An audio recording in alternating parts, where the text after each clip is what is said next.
अस्सलामु अलैकुम वरहमतुल्लाहि वबरकातुहू।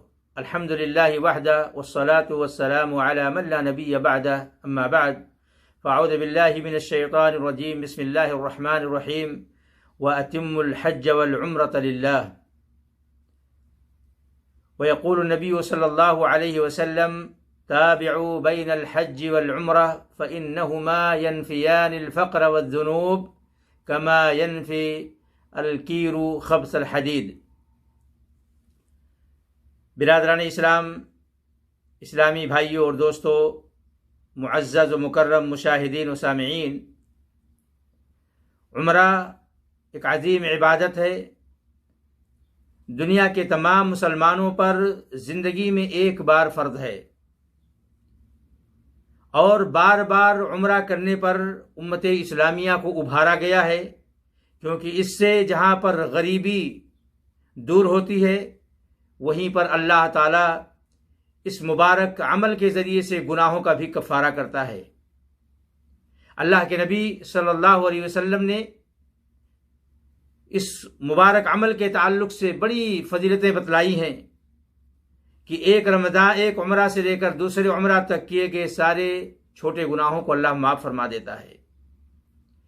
और ख़ास तौर से मेरे भाइयों, जिस माह मुबारक के अंदर हम सांस ले रहे हैं, ये मुबारक महीना, इस मुबारक महीने के अंदर उम्रा करने की एक अलग शान है, इसका एक अलग सवाब है। आप आम दिनों में उम्रा करें, उसका आपको एक आदि उम्रे का सवाब मिलेगा, लेकिन रमज़ान में अगर उम्रा करते हैं तो जनाब मुहम्मद रसूलुल्लाह सल्लल्लाहु अलैहि वसल्लम की हदीस है कि उस बंदे को उम्रा करने के सवाब को अल्लाह ताला हज के बराबर कर देता है, यानी उसे हज का सवाब मिलेगा। और एक रिवायत में है कि अल्लाह के नबी सल्लल्लाहु अलैहि वसल्लम के साथ हज करने का सवाब उसे मिल जाएगा। ये कितनी अजीम चीज़ है मेरे भाइयों। इस माह मुबारक में हमें उम्रे का ख़ास तौर से एहतमाम करना चाहिए अगर मुयस्सर हो, क्योंकि इसका एक अलग फ़ायदा है। जनाब मुहम्मद रसूलुल्लाह सल्लल्लाहु अलैहि वसल्लम के साथ हज करने का सवाब हमें इस उम्रे के ज़रिए से मिल जाएगा। लेकिन याद रहे मेरे भाइयों, बहुत सारे लोग ज़िंदगी में कितनी बार उम्रा करते हैं, लेकिन तौफीक उन्हें ये नहीं होती है कि उम्रा उस अंदाज में करें जिस तरीके से जनाब मुहम्मद रसूलुल्लाह सल्लल्लाहु अलैहि वसल्लम ने किया है और अपनी उम्मत को तालीम दी है। क्योंकि अल्लाह रब्बुल आलमीन के बारगाह में कोई भी इबादत उस वक्त तक कबूल नहीं होगी जब तक उसके अंदर दो बुनियादी शर्तें न पाई जाएं। एक अल्लाह के लिए किया जाए और दूसरा वो अमल सुन्नत रसूल के मुताबिक हो। इंशाअल्लाह मैं आपके सामने मुख्तसर अंदाज में उम्रा का मसनून तरीक़ा बयान करूँगा। अल्लाह से दुआ है कि अल्लाह हमें सुन्नत के मुताबिक उम्रा बयान करने की तौफीक दे। मेरे भाइयों, जब इंसान अपने घर से निकले तो सबसे पहले उसकी रोज़ी हलाल हो, जिसके ज़रिए से वो उम्रा करने जा रहा है। जो सफ़र का ख़र्चा है वो हलाल हो। हराम होगा तो उससे हमारी इबादत कबूल नहीं होगी, और कोई भी इबादत जिसके अंदर हराम की आमेज़िश आ जाए, अल्लाह ताला उस इबादत को कबूल नहीं करता है। आप जब अपने घर से निकलें और मीक़ात पर पहुँचें, अगर आप मक्का के अंदर रहने वाले हैं, हुदूद हरम के अंदर, तो आपको हुदूद हरम के बाहर निकलना पड़ेगा। तनईम चले जाएं, अरफा चले जाएं या दूसरे इलाके में चले जाएं हुदूद हरम से बाहर, और वहीं आपका वही मीक़ात है, वहाँ से आप उम्रा की नीयत करें। और अगर आप हुदूद हरम से बाहर हैं, मीक़ात के अंदर हैं, तो आप अपने घर से ही उम्रा की नीयत करेंगे, एहराम पहनेंगे। जैसे जद्दा वाले हैं या ताइफ वाले हैं जो हुदूद हरम से, हुदूद मीक़ात के अंदर हैं, तो वो अपने घर से ही एहराम बांध लेंगे और वहीं से उम्रा की नीयत कर लेंगे। लेकिन जो मीक़ात से बाहर हैं, मीक़ात की तरफ आने वाले हैं, तो इस्लाम ने मीक़ात मुतय्यन किया है। जिस मीक़ात पर जाएं, आप वहाँ पर पहुँचकर नीयत करें या उम्रे का एहराम बांधें। नीयत मेरे भाइयों ज़ुबान से कहने का नाम नहीं है। बहुत सारे लोग ये सोचते हैं कि लब्बैक अल्लाहुम्मा उम्रा जो हम कहते हैं ये नीयत है। ये नीयत नहीं है मेरे भाइयों, ये तलबिया, ये नुसुक और उस इबादत में दाखिल होने वाली दुआ है। नीयत तो दिल के इरादे का नाम है।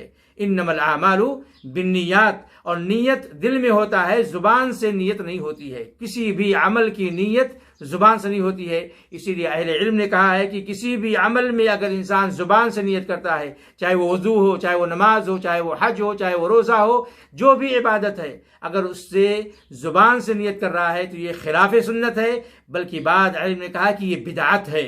और जाहिर सी बात है, बिदअत जिस अमल में आ जाए, अल्लाह उस अमल को चेहरे पर मार देता है, उसको ठुकरा देता है। तो आप मीक़ात पर पहुँचें।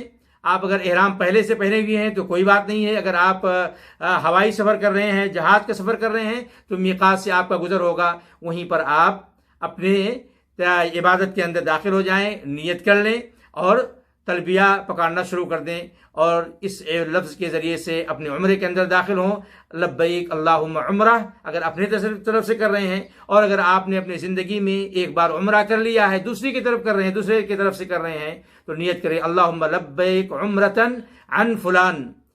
फुलान कह दे, फुलान की जगह पे किसी का नाम ले ले जिसकी तरफ से आप कर रहे हैं, वालिदैन की तरफ से या अपने किसी मुसलमान भाई की तरफ से या किसी रिश्तेदार की तरफ से, तो आप वहाँ पर उसका नाम ले लें और फिर तलबिया पुकारना शुरू करें।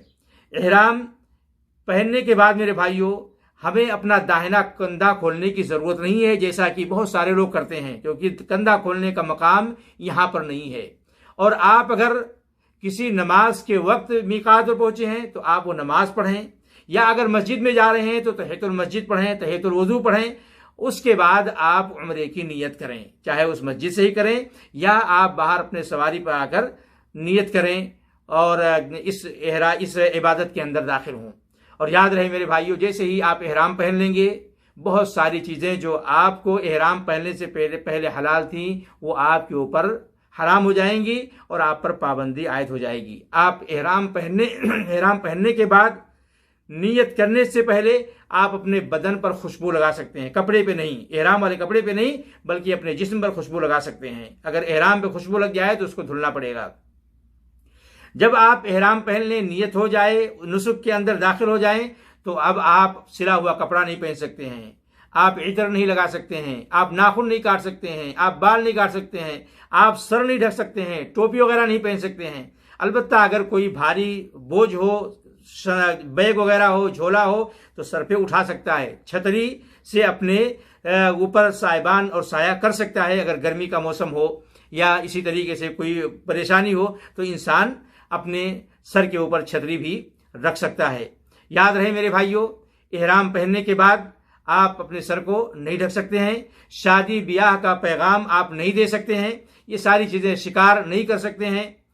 और कोई भी हराम काम, वैसे हराम काम तो हमेशा के लिए हराम है, लेकिन एहराम की हालत में हुर्मत का इर्तिकाब करना, उसकी क़बाहत और बढ़ जाती है, जुर्म बढ़ जाता है। इसलिए इंसान को हर किस्म की हराम चीज़ों से बचना चाहिए, गीबत से, चुगली से, किसी की बुराई बयान करने से, गाना गाने से, म्यूज़िक सुनने से, हराम देखने से, हराम बोलने से, इन तमाम चीज़ों से परहेज़ करना चाहिए। और ज़्यादा से ज़्यादा इंसान एहराम में आने के बाद इंसान को तलबिया पुकारना चाहिए। तलबिया के जो अल्फाज हैं, अल्लाह लब्बैक अल्लाहुम्मा लब्बैक लब्बैक ला शरीका लक लब्बैक इन्नल हम्दा वन निअमत लक वल मुल्क ला शरीका लक, इस तलबिया को ज़्यादा से ज़्यादा पुकारें।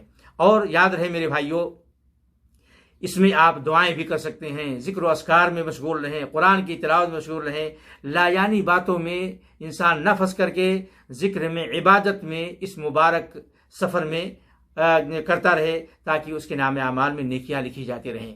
इंसान जब हरम में पहुंच जाए और खाने काबा में दाखिल होने लगे तो दुआ पढ़े, औज़ु बिल्लाह बिस्मिल्लाह वस्सलातु वस्सलामु अला रसूलिल्लाह, अल्लाहुम्मा इफ्तह ली अब्वाब रहमतिक, औज़ु बिल्लाहिल अज़ीम व बिवजहिल करीम व सुल्तानिल क़दीम मिनश शैतानिर रजीम।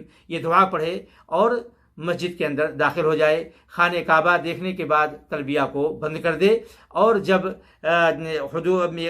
हजर अस्वद के पास पहुँचे तो अपने दाहिने कंधे को खोल ले। इस तरह अपने चादर को अपने कंधे के नीचे से निकालकर बाएं कंधे पर इस तरह चादर को रख दे, दाहिना कंधा खुल जाएगा। अब वहाँ से आपको बिस्मिल्लाह अल्लाहु अकबर करके अपने तवाफ का शुरू करना है। अगर मौका है हजर अस्वद को चूमने का तो आप वहाँ पर चूमिए, और अगर मौका है नहीं है चूमने का, हाथ से टच करने का मौका है, तो हाथ को हजर अस्वद को से अपने हाथ से हजर अस्वद को टच कीजिए और फिर अपने हाथ को बोसा दीजिए। और अगर कोई छड़ी और डंडा वगैरह है उससे अगर आप उसको टच कर रहे हैं तो उसका किनारा आप चूम सकते हैं। और अगर आप इशारा कर रहे हैं तो आपको चूमने की ज़रूरत नहीं है। आपका तवाफ हजर अस्वद के कॉर्नर से शुरू होगा और हजर अस्वद के बाद से शुरू करने के बाद अब आपको कोई भी दुआ पढ़ने की इजाज़त है। दुआ करें, जिक्र करें, कुरान की तिलावत करें, तौबा इस्तिगफार करें।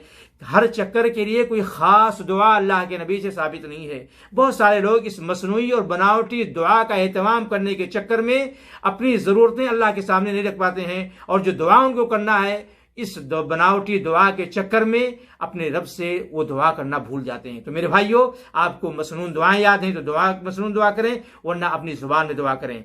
जब रुकने यमानी पे पहुंचें, जो हजर अस्वद से पहले वाला कॉर्नर है, तो वहां उसको इस्तिलाम करें, उसको टच करें और कहें बिस्मिल्लाह अल्लाहु अकबर। और फिर उसको इस्तेलाम करने के बाद चूमने की जरूरत नहीं है, ना उसको मुंह से चूमना है ना हाथ को चूमना है, बस उसे हाथ से टच करना है बिस्मिल्लाह अल्लाहु अकबर कह के, मौका है तो, वरना वहां से गुजर जाएं। और वहां पहुंचने के बाद हजर अस्वद तक आपको रब्बना आतिना फिद दुनिया हसना व फिल आखिरति हसनतम वक़िना अज़ाबन नार, और हर चक्कर में यही मामला करना है। फिर जब लोग हजर अस्वद के पास पहुंचे तो आप अल्लाहु अकबर कह के आगे बढ़ें और हर चक्कर में कोई भी दुआ आप पढ़ सकते हैं। किसी खास दुआ का एहतमाम करना, खास चक्कर का खास दुआ, ये अल्लाह के नबी सल्लल्लाहु अलैहि वसल्लम से साबित नहीं है। पहला 3 चक्कर आपका रमल होना चाहिए, जिसको दुल्की चाल कहते हैं। तेज रफ्तार, छोटे छोटे कदम उठाकर तेज रफ्तार चलें अगर मौका मुयसर हो, वरना आम रफ्तार में चलें। 7 चक्कर आपका एक कंधा खुला रहेगा। अलबत्ता अगर नमाज का वक्त हो जाए दौरान तवाफ तो आप कंधे को ढक लें और उसके बाद जब तवाफ शुरू करें तो आप अपने कंधे को दोबारा फिर खोल लें। आपका 7 चक्कर मुकम्मल हो जाए तो मकामी इब्राहिम के पीछे 2 रकात नमाज पढ़ें अगर मुयसर हो, वरना मस्जिद के किसी भी हिस्से में पढ़ लें। पहली रकात में सूरह फातिहा के बाद कुल या अय्युहल काफिरून और दूसरी रकात में सूरह फातिहा के बाद सूरह इखलास यानी कुल हुवल्लाहु अहद पढ़ें। और उसके बाद आप सफ़ा की तरफ चले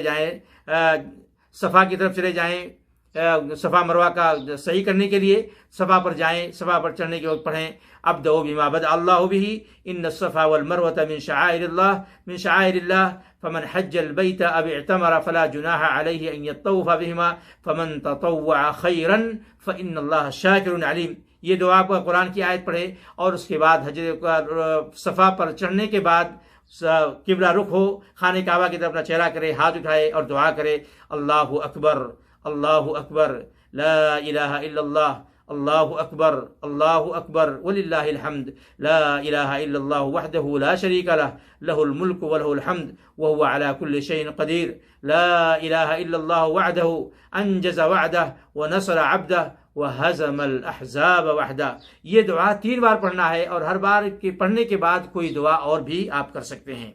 फिर आप मरवा की तरफ रवाना हो जाएं। ग्रीन लाइट के दरमियान आपको तेज़ रफ्तार में दौड़ना है और फिर मरवा पर पहुँचे तो आपको यही दुआ पढ़ना है अल्लाहु अकबर ला इलाहा इल्लल्लाह ला इलाहा इल्लल्लाह अल्लाहु अकबर वलिल्लाहिल हम्द ला इलाहा इल्लल्लाह वहदहु ला शरीका लह लहुल मुल्कु व लहुल हम्दु व हुवा अला कुल्लि शैइन क़दीर ला इलाहा इल्लल्लाह वहदहु अंजज़ वअदहु व नसर अब्दहु व हज़मल अहज़ाब वहदा। 3 बार वहाँ पर भी पढ़ना है और खाने काबा की तरफ चेहरा करके पढ़ना है। आप सफ़ा से मरवा जाएंगे 1 चक्कर हो जाएगा, मरवा से सफ़ा जाएंगे 2 चक्कर हो जाएगा। आपका 7वां चक्कर मरवा पर पूरा होगा। मरवा पर चक्कर पूरा होने के बाद आप अपने सर के बाल या तो हलक करवा दीजिए या सारे बाल को छोटा करवा दीजिए। 2 बाल आगे से, 2 बाल साइड से दोनों और पीछे से, ये सुन्नत के खिलाफ है। ये अल्लाह के नबी वसल्लम का तरीक़ा नहीं है। पूरे सर के बाल को हलक करवा दीजिए या पूरे सर के बाल का तकसीर यानी छोटा करवा दीजिए। अब इसके तकसीर या हलक के बाद आप उम्रा आपका मुकम्मल हो जाता है और आपके ऊपर जो इहराम पहनने की वजह से पाबंदियाँ थी वो सारी पाबंदियाँ ख़त्म हो जाती हैं। इस तरीके से आपका मुख्तसर अंदाज में उम्रा मुकम्मल हो जाता है। अल्लाह से दुआ है कि अल्लाह हमें सुन्नत के मुताबिक उम्रा करने की तौफीक अता फरमाए। व आखिरु दावाना अनिल हम्दुलिल्लाहि रब्बिल आलमीन। वस्सलामु अलैकुम व रहमतुल्लाहि व बरकातुहू।